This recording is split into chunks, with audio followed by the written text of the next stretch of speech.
जय रघुवीर समर्थ. शुका सारिखे पूर्ण वैराग्य जाचे, वसिष्ठा परिज्ञान योगेश्वराचे.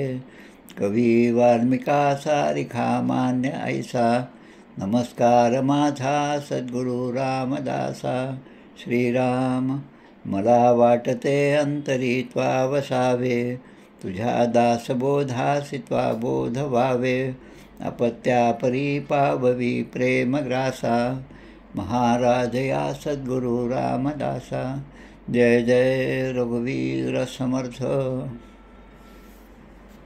श्री दासविश्रामधाम दिवस या 6व्या वर्षाच्या निमित्ताने आपल्या सर्वांचं मी स्वागत करतो. या ठिकाणी अनेक मठांचे विद्यमान मठपती उपस्थित झालेले आहेत. आज प्रामुख्याने श्री कौस्तुभ महाराज रामदासी आणि राकेश महाराज रामदासी यांच्याकडून आपल्याला उद्बोधन होणार आहे. सुरुवातीला कौस्तुभ महाराज जे आहेत ते बोलणार आहेत. आदिनारायणं विष्णुं ब्रह्माणंच वसिष्ठकं श्रीरामं मारुतिं वंदे रामदासं वेणाई. वेणाई बाह्याही गोविंदांच रामजी, अप्पाजी सखा रामं राजा रामंच विठ्ठलं. रामचंद्रं कल्याणंच रामचंद्रंच कौस्तुभं, आदि गुरुपरंपरा वंदे वंदे वंदे भजाम्यहम. अशी ही गुरुपरंपरा कौस्तुभ महाराजांची त्या ठिकाणी आहे. श्रावण शुद्ध अष्टमी शके 1577 म्हणजे सन 1655मध्ये या मठाची स्थापना झाली. त्यांचे वडील कौस्तुभ महाराजांचे वडील रामचंद्र महाराज यांच्या काळामध्ये 1981मध्ये मिरज मठामध्ये मठपतींचं एक मोठं संमेलन झालं होतं आणि त्यांनी पुढाकार घेऊन त्या काळामध्ये बऱ्याच जणांचे हिंदू धर्मामध्ये परिवर्तन केलं होतं. आदरणीय श्री कौस्तुभ महाराज, त्यांचं दुसरं नावसुद्धा कल्याण असं आहे. यांचा जन्मतिथी जी आहे ती सुद्धा विशेष आहे, लक्षात ठेवण्यासाठी अगदी सोपी अशी आहे. वैशाख शुद्ध नवमी म्हणजे ज्या दिवशी समर्थांनी छत्रपती शिवाजी महाराजांना अनुग्रह दिला चाफळच्या खोऱ्यामध्ये, त्याच दिवशी कौस्तुभ महाराजांचा जन्म झाला 5 मे 1979. अखंड कीर्तन सेवा, कीर्तनाच्या माध्यमातून अनेकांना कीर्तनाची परंपरा आणि कीर्तनाचं प्रशिक्षण देण्याचं कार्य ते करीत आहेत. अनेक गावांमध्ये ते जाऊन कीर्तन सप्ताह घेतात. मठाचा खूप चांगल्या प्रकारे जीर्णोद्धार त्यांच्या हातून घडत आहे. भागवत सप्ताह याच्या माध्यमातून सुद्धा अनेक जणांशी संपर्क त्यांचा आहे. मठपती हिंडता भरा, ब्राह्मणो हिंडता भरापेक्षा मठपती हिंडता भरा याचं उदाहरण म्हणजे आमचे कौस्तुभ महाराज आहेत. गोशाळा त्यांनी आता त्या ठिकाणी स्थापन केलेले आहे आणि गोशाळेच्या संदर्भामध्ये अनेक प्रकारची उत्पादने जे आहेत त्याचेसुद्धा ते वितरण त्या ठिकाणी करत आहेत. कीर्तन प्रशिक्षण वर्ग, कीर्तन गुरुकुल हे सुद्धा त्यांचं एक वैशिष्ट्य आहे. अजून एक गोष्ट म्हणजे मिरज ते सज्जनगड अशी पायी वारी ते अनेक भक्तांच्या बरोबर करतात. माझ्या माहितीप्रमाणे आता 25वी वारी असेल कदाचित. 2022मध्ये नाही, 25 नाही, कमी असेल. मिरज ते सज्जनगड म्हणजे सज्जनगडावर होणाऱ्या दासनमी उत्सवाच्या पहिल्या दिवशी ते सज्जनगडावर पोहोचतात. त्यांच्या त्या वारीमध्ये सहभागी होणं अजून तरी मला काही जमलं नाही, पण शक्य झालं तर जरूर मी जाईन. आदरणीय श्री कौस्तुभ महाराजांना विनंती करतो की त्यांनी आपल्या प्रवचनाला सुरुवात करावी. नरदेहाचे उचित काही करावे आत्महित, यथानुशक्त्या चित्त वित्त सर्वोत्तमी लावावे. या समर्थांच्या ओळीवर त्यांचं उद्बोधन होणार आहे. आज आपल्याला स्मरण होतं ते बापू रामदासी यांचं, कारण आज त्यांची पुण्यतिथी आहे. आणि त्याचप्रमाणे या दासविश्रामधामाच्या निर्मितीसाठी ज्यांचं खूप मोठं योगदान आहे ते आमचे श्रीधर पंतांपासून बापू रामदासी असा सगळा म्हणून आपण हा जो दासविश्रामधाम दिवस आहे तो वैशाख वद्य द्वादशी ते वैशाख अमावस्या असं साजरा करीत असतो. आदरणीय श्री कौस्तुभ महाराजांना विनंती की त्यांनी आपल्या प्रवचनाला सुरुवात करावी. जय जय रघुवीर समर्थ.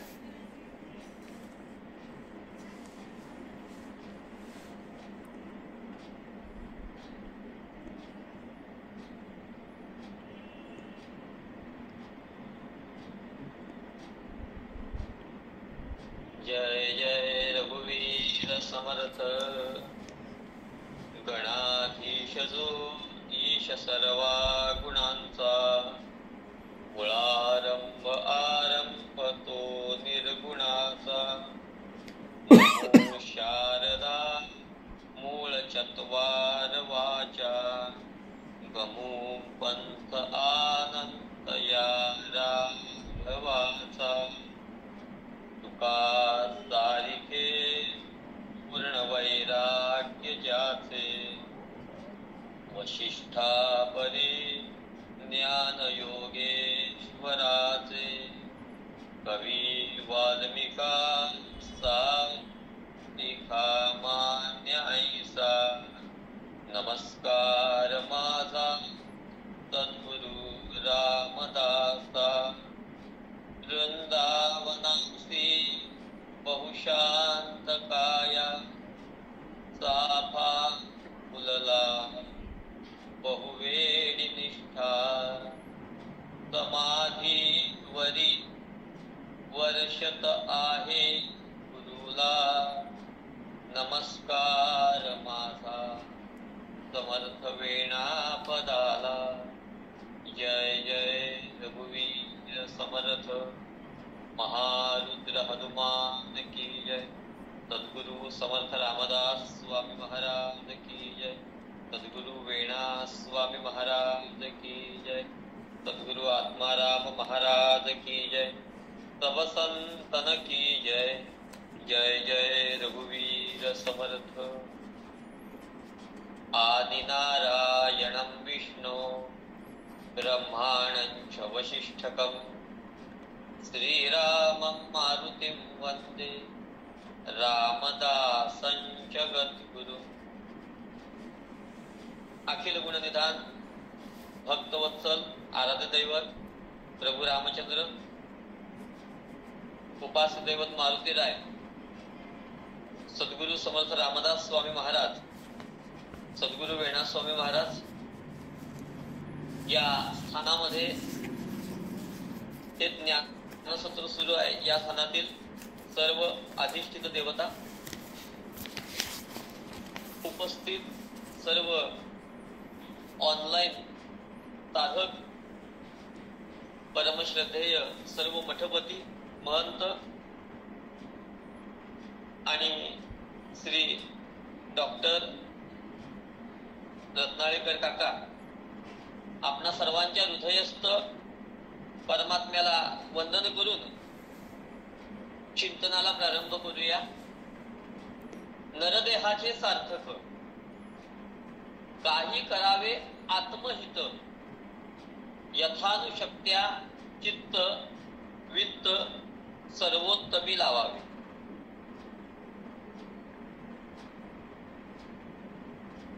नरदेह दुर्लभ आहे.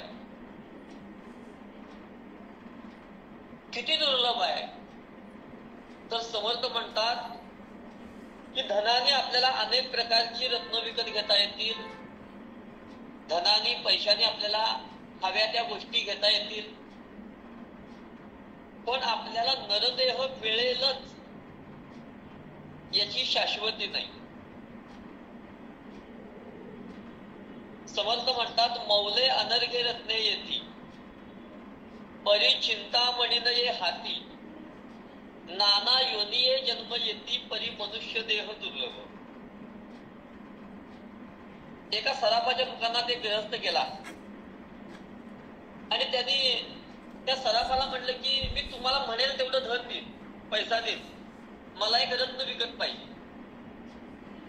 सराफ म्हणला मी विकायलाच बसलो, कुठलं पाहिजे? हिरा, माणिक, मोती, पाचू, सगळ्या प्रकारची रत्न माझ्याकडे आहेत. हा म्हणाला मला यातलं कुठलंच रत्न नकोय. मग रत्न कुठलं पाहिजे? यानं सांगितलं मला चिंतामणी नावाचं रत्न पाहिजे. चिंतामणी शब्द ऐकले आणि सराफ म्हणाला बाबाने जर हे रत्न माझ्याकडे असतं मला दुकान कशाला काढावं लागलं असतं. कारण चिंतामणी नावाचं रत्न हे विकत मिळत नाही, ते भाग्याने मिळतं. तसंच ह्या नरदेहाचं आहे. धनाने अनेक प्रकारची रत्न मिळतील पण चिंतामणी नावाचं रत्न मिळत नाही. तसं एखाद्याला वाटलं पुढील जन्म नरदेहा मिळावा, तर तो मिळेलच त्याची शाश्वती नाही. अंतिमती सा गती या न्यायाने अन्य योनीमध्ये जन्म प्राप्त होईल, पण मनुष्य देह प्राप्त होईल याची शाश्वती नाही. कारण शास्त्रकार म्हणाले पाप पुण्यम समे कृत्वा नर योनीषु जायते. पाप पुण्य समान झालं की नरदेह मिळतो. आणि या वचनानुसार जर विचार केला तर नरदेह आपल्याला जो प्रारब्धाने संचिताने प्राप्त झालेला आहे. समर्थ म्हणाले नाना सुकृतांचे फळ तो हा नरदेह केवळ. अनेक सुकृतांच्या मुळे आम्हाला नरदेह प्राप्त झालेला आहे.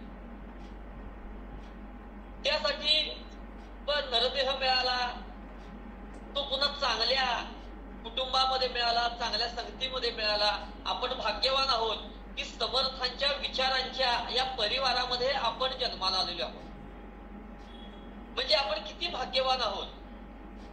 म्हणून जरी आपल्याला वाटलं ही गोष्ट मिळावी तरी ती आपल्याला मिळते असं नाही. एक म्हण आहे की मनुष्य इच्छा करू शकतो, पण प्राप्त आपल्याला आपल्या संचिताप्रमाणेच मिळतं.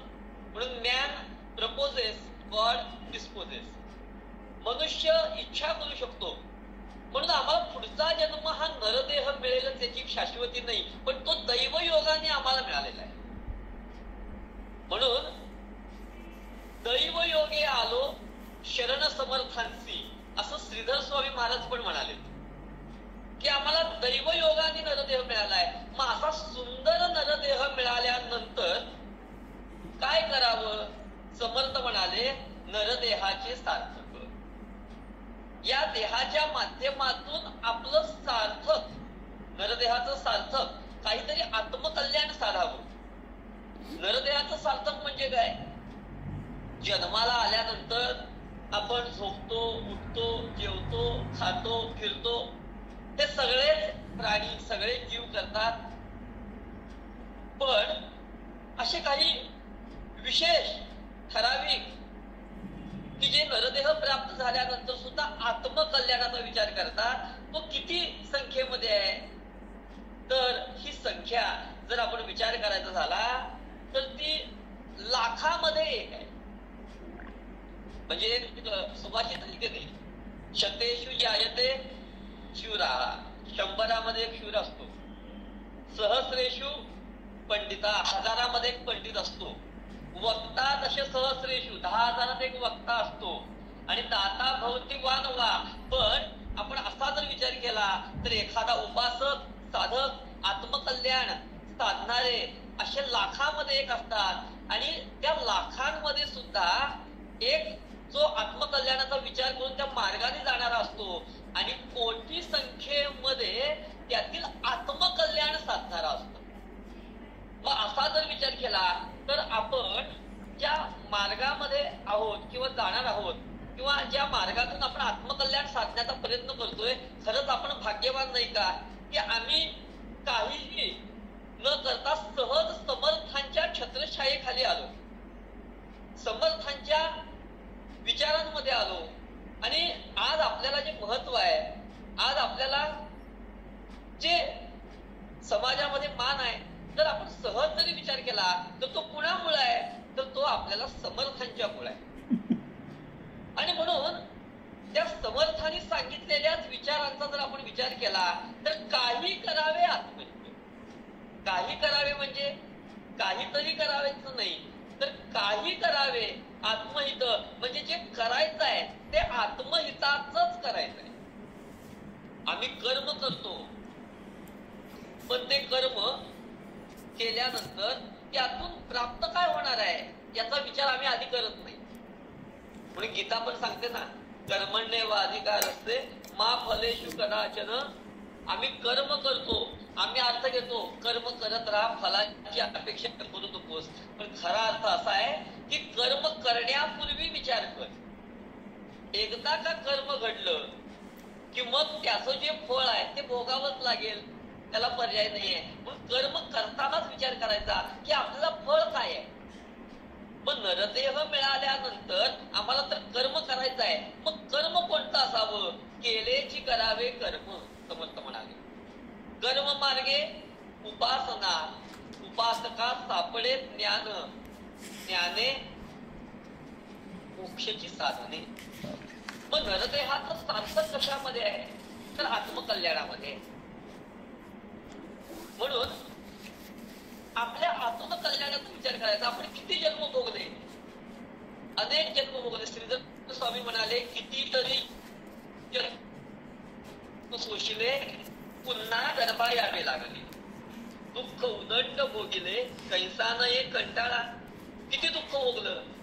जन्म मृत्यू समयाला जीवाला अनंत यातना भोगाव्या लागतात. किती यातना आहेत? शास्त्रकार म्हणाले 10,000 विंचू चावल्याचं दुःख जीवाला जन्म मृत्यू समयाला आहे. 10,000 विंचूंचा जर विचार केला, एक विंचू चावल्यानंतर काय अवस्था होते? साधा डास चावला तरी सुद्धा, एखादी मुंगी चावली तरी सुद्धा आपल्याला यातना होतात. मग विंचू चावल्यानंतरची यातना काय आहे?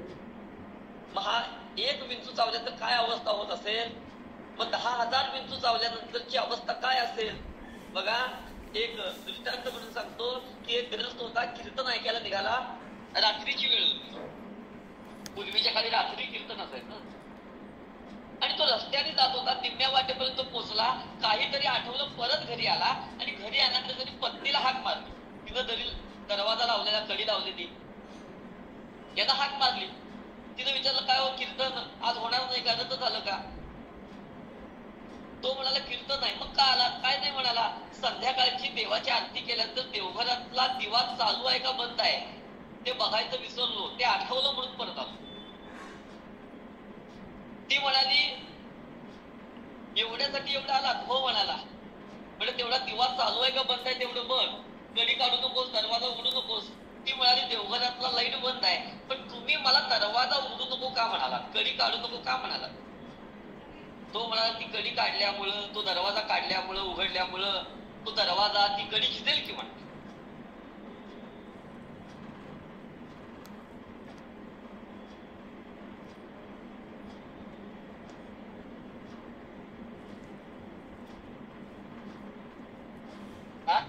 तुमच्या पायात त्या चपला झिजला त्याचं काय?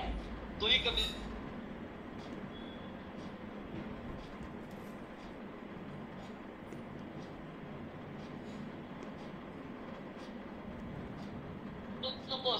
चपला म्हणले डोके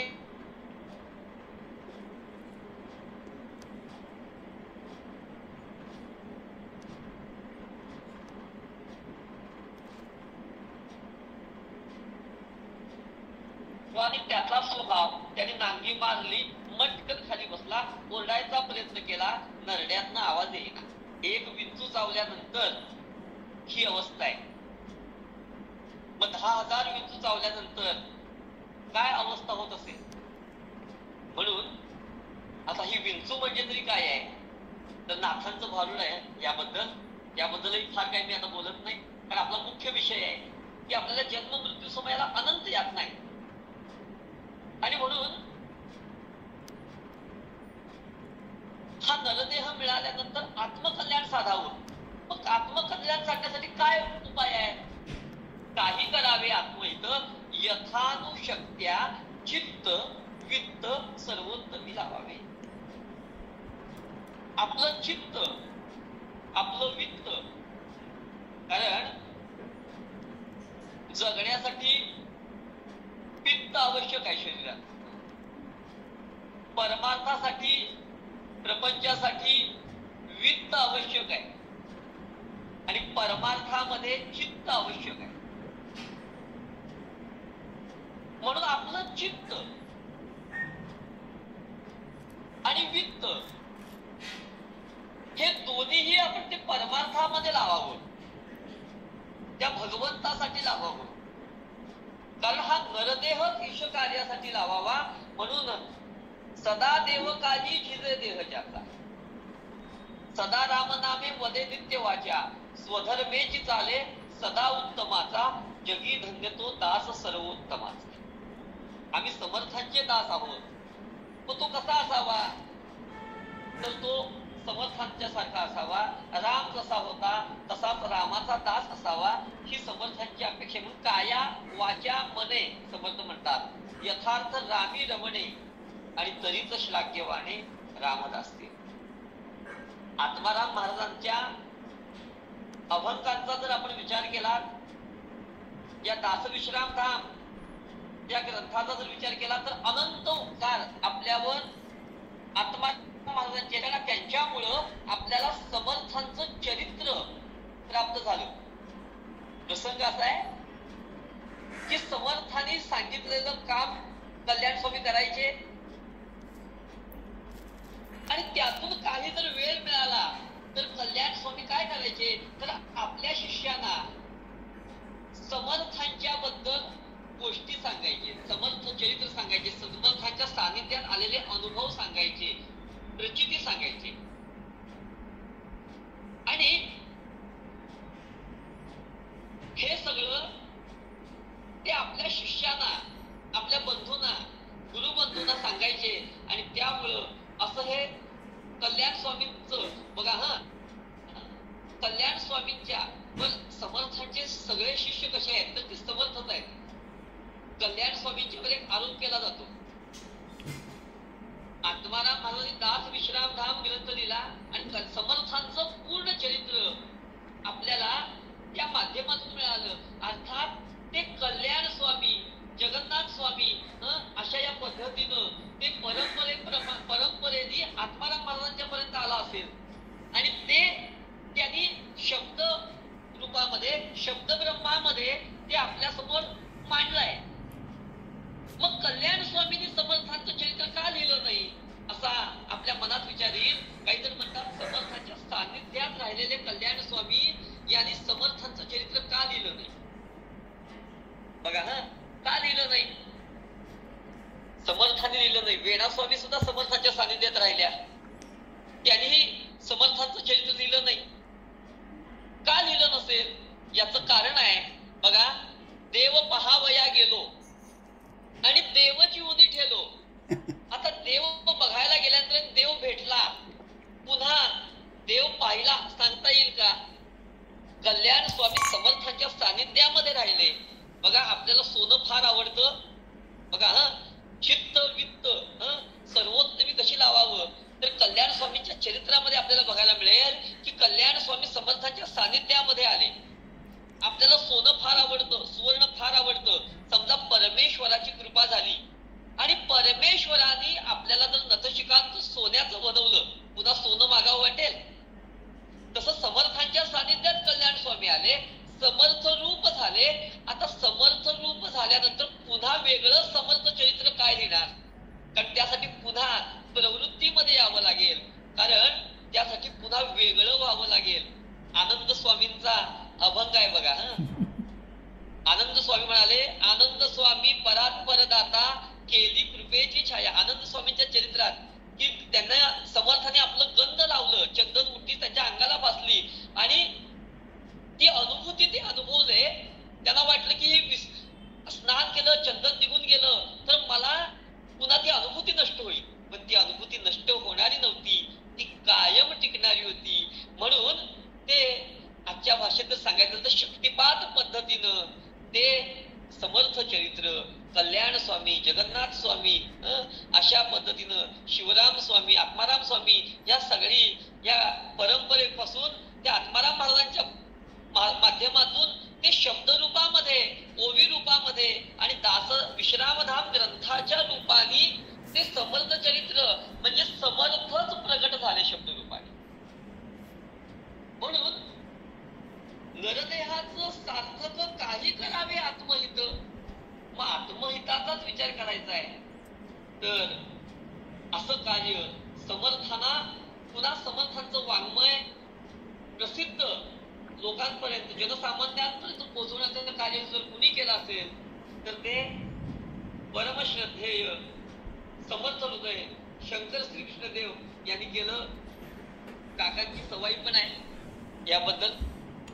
आणि त्याने अनेक मठांना भेटी दिल्या, समर्थांचं वाङ्मय शोधलं, ते एकत्रित केलं, ते प्रसिद्ध केलं. पण हे सगळं करत असताना त्यांना सज्जनगडावर बापू रामदासी हे अधिकारी असे समर्थ भक्त भेटले. त्यांनी त्यांना आत्माराम महाराजांच्या या दास विश्रामधाम ग्रंथाबद्दल सांगितलं. सज्जनगडावर अनंत काळ ज्यांनी वास्तव्य केलं, आज दास विश्रामधाम हा ग्रंथ ज्यांच्यामुळं आपल्यापर्यंत आहेत त्यातले हे बापू रामदासी, आणि त्यांच्याकडून शंकर श्रीकृष्ण देवांना जेव्हा कळलं तेव्हा त्यांनी हा ग्रंथ आणण्यासाठी, तो छापण्यासाठी मन प्रयत्न केले. आणि हे करत असताना त्यांच्या कानावर अशी बातमी गेली की हा आत्माराम महाराजांनी लिहिलेला दास विश्रामधाम ग्रंथ आहे. त्याच्या 2 प्रती या मठामध्ये आहेत, एकेहळ्ळीमध्ये आहेत. आज ज्याला झैराबाद असं म्हणतात, या एकेहळ्ळी मठामध्ये 2 प्रती आहेत. त्यातली एक प्रत एक व्यक्ती चोरून नेऊन पळून जात असताना गावाच्या वेशीपर्यंत जाईपर्यंतच त्याची दृष्टी गेली. आणि जेव्हा तो ग्रंथ परत आणून मठात ठेवला तेव्हा त्याला दृष्टी प्राप्त झाली. म्हणजे आत्माराम महाराज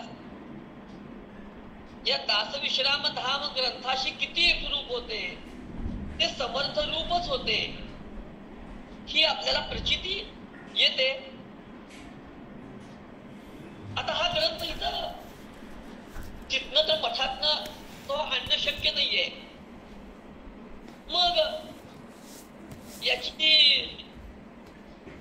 प्रत तयार करून आणायची. तर ही प्रत आणणारच पण हे सगळं शेवटी समर्थांच्या इच्छेनं घडत असत. आणि म्हणून समर्थांचं अभंग वाङ्मय त्या ग्रंथाची प्रत एक 20-22 वर्षाचा मुलगा श्री शंकर श्रीकृष्ण देवांच्याकडं ती प्रत मागतो आणि म्हणतो की ही प्रत मला द्या, मी ही सगळी उतरवून काढतो, लिहून काढतो. ते म्हणाले या ग्रंथाची किंमत फार काही नाही आहे, 1.5-2 रुपये. यांनी सांगितलं ते 1.5-2 रुपये देण्यास एवढी सुद्धा माझी परिस्थिती नाही, आणि म्हणून मी हा सगळा ग्रंथ उतरून काढतो, थोडा वेळ मला तुम्ही द्या. शंकर श्रीकृष्ण देव म्हणाले जर तुम्हाला लिहूनच काढायचं तर माझ्याकडे लिहिण्यासारखं भरपूर काही आहे, मी तुम्हाला ही प्रत देईन, त्या बदल्यात तुम्ही मला अन्य वाङ्मय त्याचं लिखाण करून द्या, प्रती तयार करून द्या. आणि श्रीधर पंत शंकर श्रीकृष्ण देवांच्याकडं 21 महिने राहिले असा उल्लेख प्रस्तावनेमध्ये श्रीदेवानी केलेला आहे. या 21 दिवसांमध्ये ते ग्रंथ लिहित असताना इतके एकचित्त असायचे की त्यांना आजूबाजूला जरी काही घडलं तरी त्याचं भान नसायचं. असं सांगतात की एक लहान 1-2 वर्षाचा बालक मृत झाला होता. घरामध्ये आजूबाजूला सगळं दुःखी वातावरण होतं, पण हे लिखाणामध्ये इतके एकरूप एकाग्र होते की त्यांना त्याचा ठाव ठिकाणाही नव्हता. इतके ते एकरूप म्हणजे चित्त जसं सर्वोत्तमी लावावे, कसं लावावं तर ध्यान करू जाता मन हरपले, सगुणी झाले पुन्हा तिथं, जेथे पाहे तेथे राघवाचे ठाण, कधी चापपान शोभत असे. अशी ती अवस्था की ते लिखाणामध्ये एकमग्न असायचे. आणि ते एकेहळ्ळीमध्ये जाऊन त्यांनी 10 दिवसांमध्ये हा दासविश्रामधाम नावाचा ग्रंथ याची प्रत तयार केली. आणि मग ही प्रत आज आपल्याला जी शंकर श्रीकृष्ण देवांच्या माध्यमातून त्यांच्या कृपेने किंवा त्यांचे अनंत उपकार संप्रदायावर आहेत की त्यांनी समर्थांचं वाङ्मय तर निर्माण केलंच, म्हणजे प्रती त्याच्या निर्माण केल्याच, पण दास विश्रामधाम सारखा ग्रंथ की आज जरी हा ग्रंथ मिळणं दुर्मिळ असलं तरी आज आपल्याला त्याच्या झेरॉक्स प्रती काही का प्रमाणात उपलब्ध आहेत. याचं कारण आहे म्हणजे ते शंकर श्रीकृष्ण देव. आणि म्हणून हे सगळे जे बाबू महाराज आज काकाने सांगितलं की त्यांची आज पुण्यतिथी आहे. आणि असे हे लोक की ज्यांनी समर्थांच्या सेवेमध्ये राहून जे समर्थ रूप झाले, समर्थांच्या विचारांनी ज्यांनी आपलं जीवन जगले, आचरण पाळलं, आणि म्हणून कसं राहावं, आपलं नरदेहाचं सार्थक कसं करावं, तर काही करावे आत्महित यथानुशक्त्या चित्त, आपलं चित्त हे त्या सर्वोत्तमापाशी लावावं. जसं श्रीधर पंतांनी आपलं जीवन जो काळ त्या लेखनामध्ये घालवला, तेवढ्याच काळामध्ये त्यांचं अन्यत्र कुठेही लक्ष नाही, फक्त एकच की तो ग्रंथ पूर्ण करणं. ती एकचित्त जी अवस्था आहे ती शब्दामध्ये नाहीये, ती अवस्था सांगण्यामध्ये नाहीये. कारण समाधान ते, म्हणून त्याला विचारलं 21 महिन्यांनी ते परत आपल्या गावी जात असताना की तुम्ही परत कधी याल, तर ते म्हणाले की शब्दामध्ये अडकले नाहीत. म्हणले समर्थांची इच्छा होईल तेव्हा आपली भेट होईल. कारण केलेची करावे कर्म, कर्म करायचं. कर्म कशासाठी आहे, तर कर्म हे कर्म बंधनातून मुक्त होण्यासाठी कर्म आहे. आपण कर्म करायचं, पण ते कर्म करत असताना त्या कर्मामध्ये गुंतायचं नाही, तर ते कर्म बंधनातून मुक्त होण्यासाठी कर्म आहे. म्हणून कर्म तर करायचं. म्हणून मी करता ऐसे म्हणसी तेणे तू कष्टी होसी, राम करता म्हणता पाविसी यश कीर्ती प्रताप. म्हणून कर्म तर करायचं, पण त्यात गुंतायचं नाही. हे श्रीधर पंतांच्या या चरित्रामध्ये आपल्याला पाहायला मिळतं की ते कोणत्याही शब्दामध्ये गुंतले नाही. जे कार्य समोर आलं ते केलं, कार्य झालं. म्हणून तुकाराम महाराजांचा अभंग आहे ना की आम्ही वैकुंठवासी आलो याच कारणासी.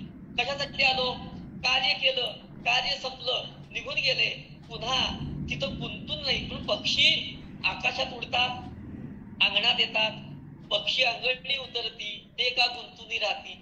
ऐसे असावे संसारी, असं आपलं जीवन असावं. आपलं चित्त हे सर्वोत्तमाच्या ठिकाणी असावं. मग नुसतं परमार्थ करायचं म्हटलं तरी नुसतं चित्त असून चालणार नाही. त्यासाठी वित्ताची पण आवश्यकता आहे. वित्त म्हणजे धन, आणि धन म्हणजे काय, तर बघा धन म्हणजे परमार्थ करायला सुद्धा, धर्म करायला सुद्धा शेवटी अर्थाची आवश्यकता आहे. म्हणून सुखाचं मूळ काय आहे, तर चाणक्य म्हणाले सुखस्य मूलम धर्म. हा सुखाचं मूळ धर्म आहे म्हणले, पण धर्माचं मूळ काय आहे, धर्मस्य मूलम अर्थ. अर्थाशिवाय धर्मही होत नाही. आणि म्हणून तो धर्म, तो परमार्थ करण्यासाठी आपल्याला आवश्यक जे अर्थ आहे, ते वित्त आहे, ते सुद्धा आवश्यक आहे. मग ते मिळालेलं वित्त कशासाठी आहे, तर ते कार्यासाठीच आहे, सर्वोत्तमाच्या कार्यासाठीच आहे. पण त्या वित्ताची आवश्यकता आहे. म्हणून चित्त आणि वित्त हे दोन्हीही आवश्यक आहे. नुसतं चित्त असून चालणार नाही.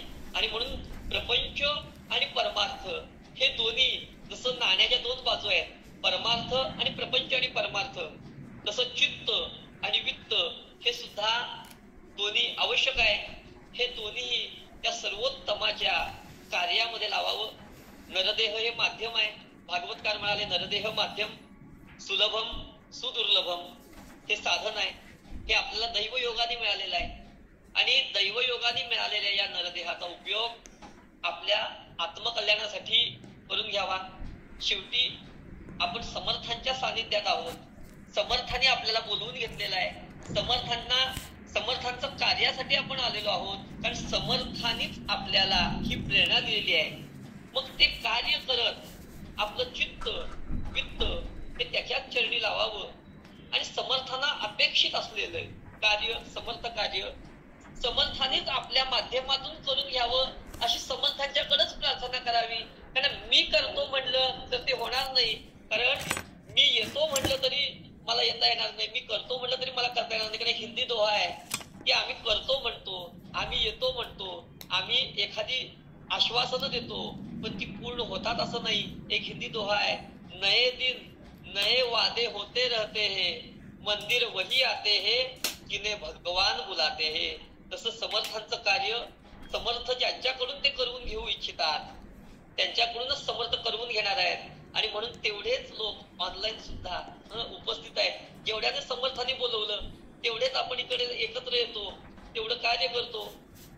6वं वर्ष आहे या उपक्रमाचं आणि या उपक्रमामध्ये मला काकांनी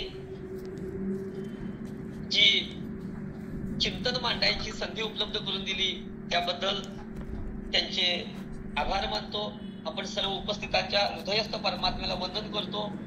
आता राकेश महाराजांचं अमृततुल्य असं वचन श्रवण आपल्याला करायचं आहे, म्हणून फार वेळ न घालवता माझ्या शब्दांना विराम देतो.